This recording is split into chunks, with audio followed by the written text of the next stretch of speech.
Introducing the all-new Kubota LX20 series.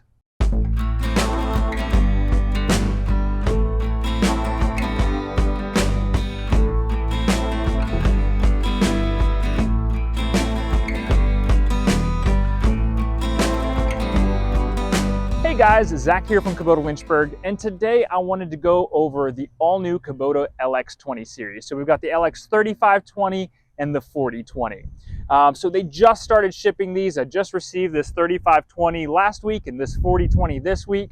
I only have the cab models in stock right now, but a lot of the features are going to be very similar. So we're going to go over the basics of them, the features, the specs. I do have one of the older LX2610s out here as well. We're going to compare it in some of the areas. One of the biggest factors and biggest complaints on the older LX10 series, the 2610 and the 3310, was the volume level in the cab with hydrostat transmission, and that has been fixed. I'm excited to announce, but we're going to compare that as well with the decibel reader. I don't have an official one, but we're going to use one on our phones and see the difference. But we're going to compare those models. But first and foremost, we're going to want to take a look at all the new features and all the fun new things that Kubota has done with these two series. As you know, in my videos, I like to start with the front of the tractor, and we'll work our way back. So the first thing we're going to see, it is a new loader system. The older loaders were a 535, and now this is a 545 loader. Yes, it comes with a minuscule lift capacity difference. It actually does pick up about 3 or 4 inches higher when you're getting to the dump system and everything to it. Realistically, only gain about 40 or 50 pounds of lift capacity on this model compared to the older series. But hey, every little bit counts. It'll help you get that load off the ground and moving. One of the other nice things that I like on this new LX series is the grill guards. They have the holes pre-drilled in them for a grill guard kit. So if you're going to be using a grapple or something else and you need to put that brush guard on the front, we do have that option. It's already pre-drilled. You don't have to worry about drilling your own holes on it. The other thing you'll see that's right here that I think should be standard on everything these days is LED headlights. So very nice. We've got that high bright light coming out the front. You've got, I'm going to blind myself, that is bright. 3 LED lights in there, it looks like, on each side. Very different compared to, we might as well just comparison it real quick so you guys see what it's looking like. The old LX, good old halogen lights that Kubota still, up to today, is putting standard on everything. That pitiful yellow light coming out. So it's a thumbs down on that one. But the new LX has these standard LED headlights. Of course, they do have the LED cab lights and everything like that, but that's been the way. The cab is very much similar, one versus the other, as far as the cab frame. So again, lift capacity. Now, as we work our way back, the next thing I'm going to notice is going to be tires. So there is an oversized tire option that you can buy on these LXs to get larger tires. This one I've got optioned that way. These have the 25-inch tall front tires and 19.5-inch rear tires, where on this one it's a 23. Again, so you still have that smaller tire option and a 17.5 on the back. So you'll gain about 2 inches of ground clearance.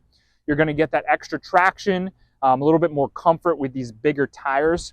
It is nice when you have these bigger mower decks and everything to it as well, but these big beefy tires really make it look like a big tractor. This is looking more like an L series and everything like that rather than an LX. So you have multiple tire options. These are the industrials, and then these are the hybrids.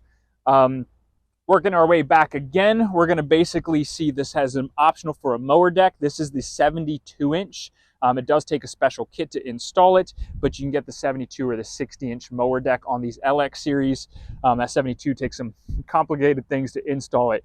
Something really cool that they're coming out with, if you zoom in here, you'll see we actually have a hose kit that runs back here in 1 section, 2 section, and 3 section. It sprays water down inside in 3 sections to have those washout port kits. So you just screw your garden hose on right here. It's already got the adapter, and this is metal line. It's going to get hurt. Turn on your mower deck and it's going to wash itself out. So super nice for keeping it clean and keeping maintenance. So that's standard on these mower decks now, which is, again, all these improvements they're doing, you're like, well, duh, that should be the way it is, but that's what we think about. But, you know, these are the things the engineers are coming up with. Before I go into the actual cab, I'll talk engines. So now we have a 35 horsepower engine, this LX3520, and the 4020, which is the 40 horsepower engine. So this is the biggest tractor Kubota's ever been able to make that has the lighter weight as an overall frame, but also has the mid PTO option. And so this is now a 40 horsepower tractor with a mid PTO, which is the biggest that Kubota's done in a long time, which is great because now we have our name and our competition in the market with those other companies that already have those. So good job, Kubota, on catching up and keeping up with some of these new features. So the older LX series, you could either get that 25 horsepower or the 33 was the biggest one. So even this one now is 2 horsepower more or 7 horsepower more. You get a big jump. Identical engines, don't ask me the mechanical side, but they do rate them different, whether it's tuning or computer chips or whatever it is to get, 5 more horsepower to this one. You spend a little bit more, but you've got a lot more pull and push capacity with it. So then we're going to go to the back of the machine real quick. There's a couple small upgrades that they did on the back of these machines.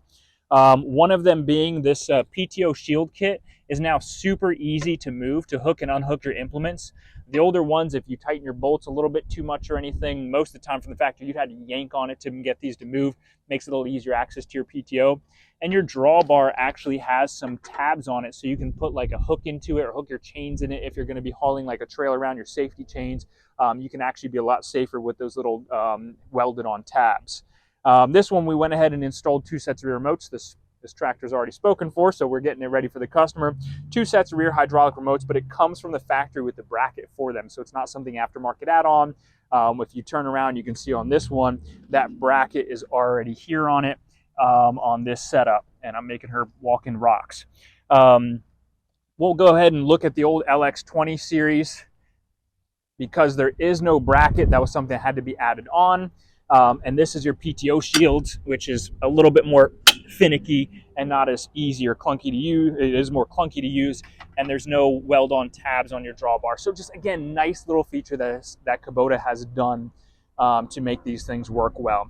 So we're going to go check out the inside of these machines. I've already opened the doors, so we're going to run around and take a look. This is where some of the big differences come in. The function, the features, all that's kind of stuff, nice, but the overall frame of the cab is the same, but the interior is what they've changed. So if we look on this one, we'll take a glance on this one. We have this, it's a nice comfy seat, I'll give it that. Standard style armrest and everything like that, good. You'll see this hump right here. See how it kind of angles out and comes down? And I have maybe a fist length of hand space between, I haven't done the measurements, I probably should have, but hand space there. Comparative to the new series, there's no hump coming out and down. It's straight basically down. And there's my hand space, so I can fit almost a fist and a half, maybe even close to 2 in there. This gives you so much more floor space. If you have big feet, you're wearing boots like I have to for work, you have a lot more floor space. It is much more comfortable to be able to pull your feet back and you're not cramped in here. That's one of the first things I noticed was how much foot space I have in these, which is important for bigger guys. I'm not a really bigger guy, but at the same time, it's handy when I have my boots on. And then this seat with the new armrest styles. The armrests are just at the right height for running your loader joystick and everything. They're very easy to adjust if you like different angles on them. You can angle up or down, super easy to adjust, and the seat is so comfortable. It really is a comfortable seat. Suspension system.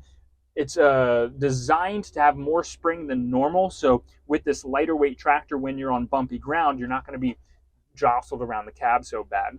You still have a lot of the nice features like easy access to your joystick and to all your controls and levers here, high, medium, low range, your different PTOs. This is nice. Your PTO engagement is an electronic PTO engagement right here, so you can turn that on and off with just the push of a button, and you have your tilt steering column.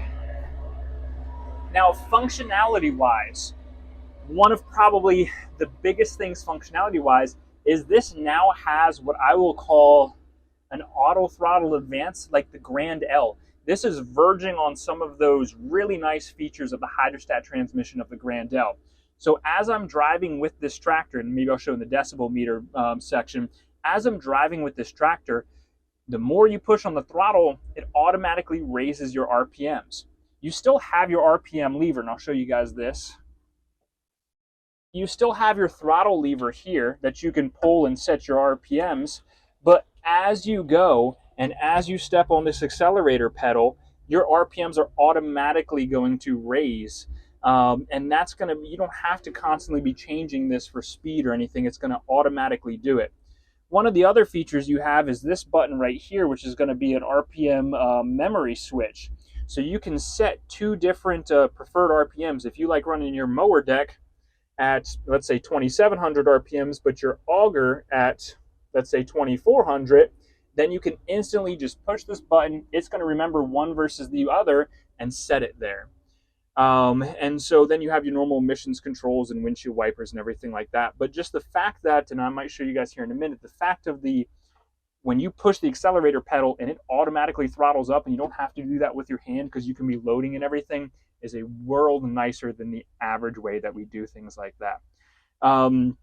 Other than that, they've done aesthetic upgrades to this cab as far as the handles and levers and colors and everything. You can see they're black with yellow stripes. Those are the good old style round knobs and everything like that to it. And then, you know, your cruise control buttons, everything's very easy to get to. So next we're going to go into the decibel side, and I'm going to show you guys how that RPM works. Okay guys, so I've taken my mic off for this part so we can hear the volume of the tractor better. So I'm sitting in the new 3520 right now. You can see the decibel meter. I'm trying to keep my voice somewhat quiet. When I'm not talking, looks like it goes down to the 40 range and goes up. So we're going to turn it on. We're going to watch it real quick. Okay, did not need to turn it on at full throttle. Looks like regular throttle around the 80. So we're going to go ahead and raise loader. I want to throttle up to about 2,000 roughly.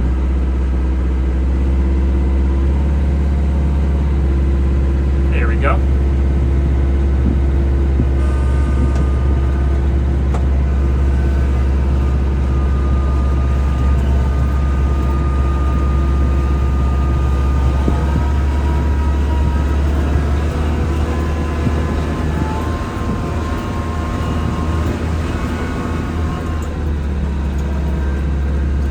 We are in high range, which is usually the noisiest range. So I'm going to go ahead and switch over to medium as well.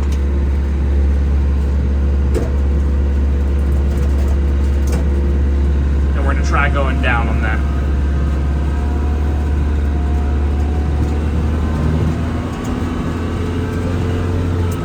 Now you can see this auto throttle I was talking about.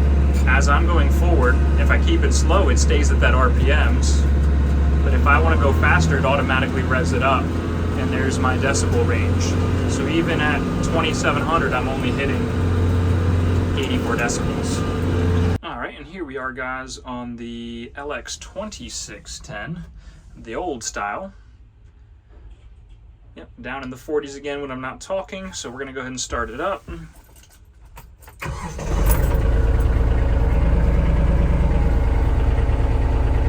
Again, about 80. Throttle up to the...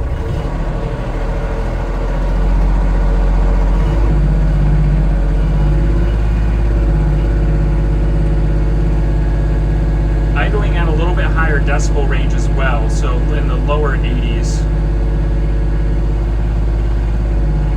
compared to right around 80. Not a huge difference there, but this is where I expect to see the difference.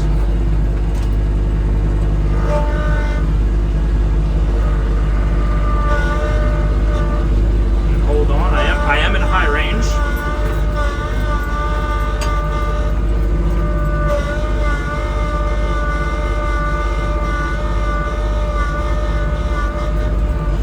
You guys can hear that whining noise, but it is very prevalent to me.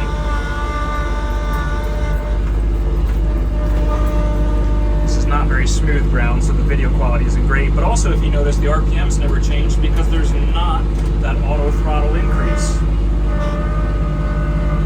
So I switched it down to medium range.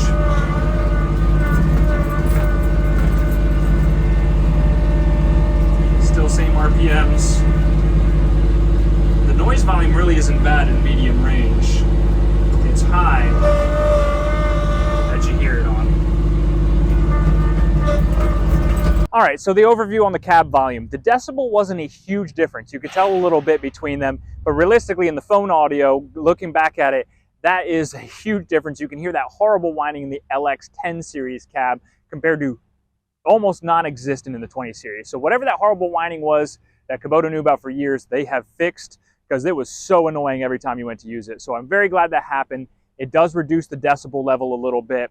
And also you could see in that video what I was talking about, that auto throttling up, those RPMs instantly going up if you want to go faster is so much nicer than having to reach forward and throttle manually every single time. One last thing I wanted to go over real quick was something I noticed as well. Got it reading the sales brochure. They now made the fuel water separator, which is here, and actually has a little protective guard, which is really cool. So that's your fuel water separator and pump system and everything. That has a sensor in it. So if it's getting too much water, which our #1 issue in the shop is bad fuel or water in the fuel, #1 reason tractors and lawnmowers bring to us, it's got a sensor and it'll actually tell you on the dashboard, got too much water, you need to drain it. So totally new system for that. Again, these things that are awesome that they're making standard, that I feel like should be standard to have the highest quality equipment, Kubota is doing that. So overall, from everything, whether it's the simple things as bolt holes already in the grill guard, or the LED lights, or the new seat with the new floor spacing, the biggest thing being the transmission change as far as the volume and that auto throttle response, this new LX20 series is absolutely awesome. I don't know if I could think of more things that I want done to it to make it better. I'm sure I could with my thought to it, but they've done a real good job. So if you're looking at a Kubota LX20 series, you will not be disappointed. It is going to impress.